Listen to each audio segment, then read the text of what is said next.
तो Microsoft word में working with headings करने के लिए पहले हम लोगों को माइक्रोसॉफ्ट वर्ड खोलना पड़ेगा। तो हम रन में जा रहे हैं, रन में जाके हम लिख रहे हैं विनवर्ड लिख के एंटर करेंगे तो एमएस वर्ड हम लोगों का आ गया।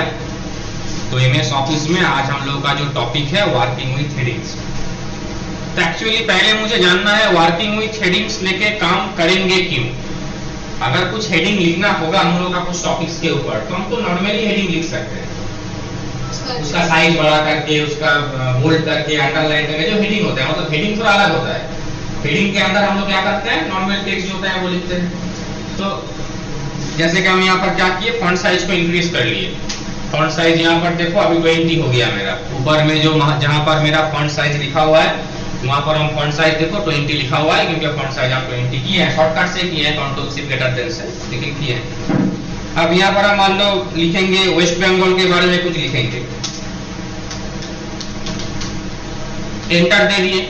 एंटर देने के बाद मेरा जो फॉन्ट साइज बड़ा किया हुआ था या बोल्ड किया हुआ था या जो कलर का दिया हुआ था सब कुछ यहाँ पर रह गया। अब तुम जो लिखोगे उसी साइज का है। अब मुझे बॉडी टेक्स्ट लिखने के लिए क्या करना पड़ेगा था, बॉडी टेक्स्ट लिखने के लिए control shift less than font size को इंक्रीज करना पड़ेगा, डिक्रीज करना पड़ेगा। फॉन्ट साइज डिक्रीज करने के बाद हम बॉडी टेक्स्ट लिखेंगे जो लिखना है 12 फॉन्ट साइज में। हम बॉडी टेक्स्ट लिख दिए, तो लिखने का वक्त नहीं है इसीलिए कॉपी पेस्ट कर लिए, हम वापस इसको कॉपी भी कर लिए। तो अब ये बॉडी टेक्स्ट लिखने के बाद वापस मुझे अगर हेडिंग देना है पंजाब, तो वापस मुझे फॉन्ट साइज इंक्रीज करना पड़ेगा, क्योंकि अभी तो फॉन्ट साइज मेरा 12 है। अभी मेरा फॉन्ट साइज 12 है, वापस इसको क्या करना पड़ेगा, अगर बोल्ड किए हैं तो बोल्ड करना पड़ेगा। अगर फॉन्ट का डिजाइन भी अगर चेंज किए हैं तो मुझे याद रखना पड़ेगा कौन सा फॉन्ट दिया है। तो प्रॉब्लम है, इस तरह से काम अगर करेंगे तो हम लोगों का प्रॉब्लम होगा। प्रॉब्लम क्या होगा, टाइम जाएगा और कंसंट्रेशन चला जाएगा। लिखने के ऊपर जो फोकस है वो फोकस भी काम हो जाएगा। तो इसीलिए हम लोग वर्किंग विथ हेडिंग्स में काम करेंगे। वर्किंग विथ हेडिंग्स का फर्स्ट स्टेप क्या होता है, वर्किंग विथ हेडिंग्स का फर्स्ट स्टेप होगा हम लोग व्यू टैब में जाएंगे और व्यू टैब में यहाँ पर कुछ व्यूज मिलते हैं, कुछ व्यूज यहाँ पर मिलते हैं जहां से हम लोग खड़े हैं प्रिंट लेआउट में। दिखाई दे रहा है व्यू टैब में मेरा प्रिंट लेआउट अभी एक्टिवेट है। प्रिंट लेआउट क्यों एक्टिवेट है, क्योंकि जो भी काम हम लोग करते हैं उसका प्रिंट आउट करने के लिए करते हैं। एप्लीकेशन बनाए हैं तो प्रिंट आउट करके जमा करेंगे, रिज्यूम बनाए हैं, बायोडाटा बनाए हैं तो उसको भी प्रिंट करके किसी को देंगे। तो इसीलिए प्रिंट लेआउट में हम लोग काम करते हैं, क्योंकि प्रिंट लेआउट के अलावा तुम्हारा जो प्रिंटिंग का मेजरमेंट सिस्टम है वो किसी भी लेआउट में काम नहीं करेगा। तो अभी हम हेडिंग लेके काम करने के लिए हम लोग चले जाएंगे आउटलाइन लेआउट में।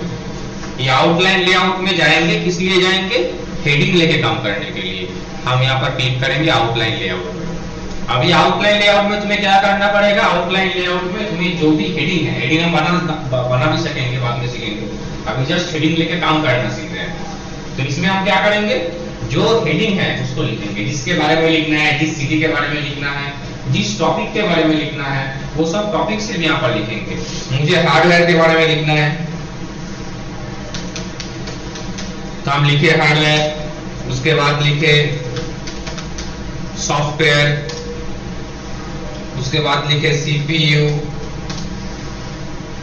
ALU, memory unit, motherboard. इस तरह से हम कुछ हेडिंग लिखिए, सिर्फ हेडिंग को लिखिए। अब हेडिंग के अंदर जो अलग अलग टेक्स्ट है, मुझे हार्डवेयर के बारे में लिखना है, मुझे सॉफ्टवेयर के बारे में लिखना है, जो अलग अलग मेरा जो टेक्स्ट है उसके लिए हम वापस व्यू टैब में जाएंगे और चले जाएंगे प्रिंट लेआउट में, जिसमें हम लोग खड़े थे, जिसमें हम लोग को काम करना पड़ेगा, जिसमें हम लोग काम करते हैं, वो प्रिंट लेआउट में हम यहाँ पर चले आएंगे। प्रिंट लेआउट में आने के बाद हम हार्डवेयर में खड़े रहेंगे। हार्डवेयर में देखो फॉन्ट साइज 14 है, बोल्ड एक्टिवेट है, कलर ब्लू है, बाय डिफॉल्ट जो लिया है। एंटर जब दिए यहाँ से देखो ऑटोमेटिकली फॉन्ट 12 हो गया, एरियल हो गया, बोल्ड हट गया। अब तुम्हें हार्डवेयर के बारे में जो लिखना है लिखो, एरो देके नीचे आओ, एंटर जब दोगे तो सॉफ्टवेयर भी नीचे भाग जाएगा, तो लिखा हुआ है इसलिए एरो देके नीचे आओ। एरो देके नीचे आने के बाद सॉफ्टवेयर के अंदर भी तुम्हें जो लिखना है लिख दो। वापस एरो देके नीचे आओ, सीपीयू के बारे में जो लिखना है लिख दो।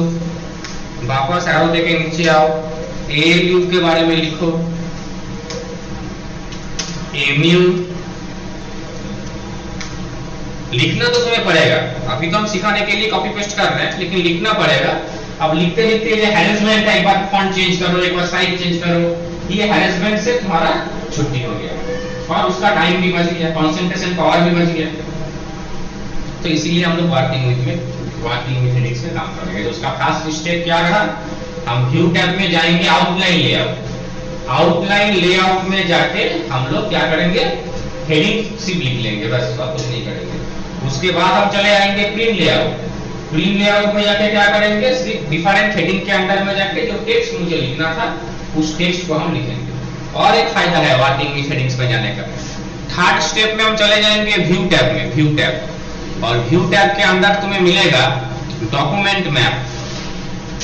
डॉक्यूमेंट मैप बोल के एक ऑप्शन देखो है यहाँ पर व्यू टैब में, जहां पर मेरा माउस पॉइंटर खड़ा है। डॉक्यूमेंट मैप इनएक्टिवेट है, चेक बॉक्स है, उसको अगर एक्टिवेट कर देंगे तो इधर तुम्हारा एक डॉक्यूमेंट मैप आएगा।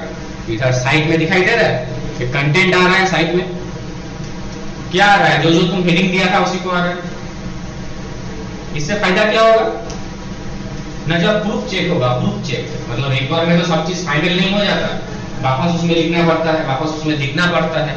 तो प्रूफ चेक मतलब आप सॉफ्टवेयर में क्लिक करेंगे तो सॉफ्टवेयर मेरे सामने आ जाएगा। जो गलत लिखा है डिलीट कर दो, जो कुछ नया लिखना है लिख दो, कुछ चेंज करना है कर दो। वापस तुम देखा जो तुम्हारा एमयू में कुछ प्रॉब्लम है, तुम एमयू में क्लिक करो, तुम एमयू में बच जाएगा। अगर 500 या 1000 पेज का कुछ डॉक्यूमेंटेशन हम तैयार किए हैं तो उसके लिए इंपॉर्टेंट है, नहीं तो तुम्हें स्क्रॉलिंग करके ढूंढना पड़ेगा कौन सा हेडिंग कौन सा पेज में है। और ये चीज अगर हम लिख के करते तो नहीं आता। वो डॉक्यूमेंट मैप में जाके हेडिंग यूज करके किए हैं, इसीलिए डॉक्यूमेंट मैप आ रहा है। नहीं तो डॉक्यूमेंट मैप तुम्हारा एक्टिवेट रहता, लेकिन ये ब्लैंक रह जाता है। ये 3 स्टेप से, 3 प्रोसेस से हम वर्किंग विद हेडिंग लेके काम करेंगे, जो हम लोग के लिए पब्लिशिंग हाउस या खुद का भी कुछ नोट्स वगैरह बना रहे हैं तो सबके लिए ये इंपॉर्टेंट है। किसी का कुछ डाउट्स है तो पूछ सकते हो।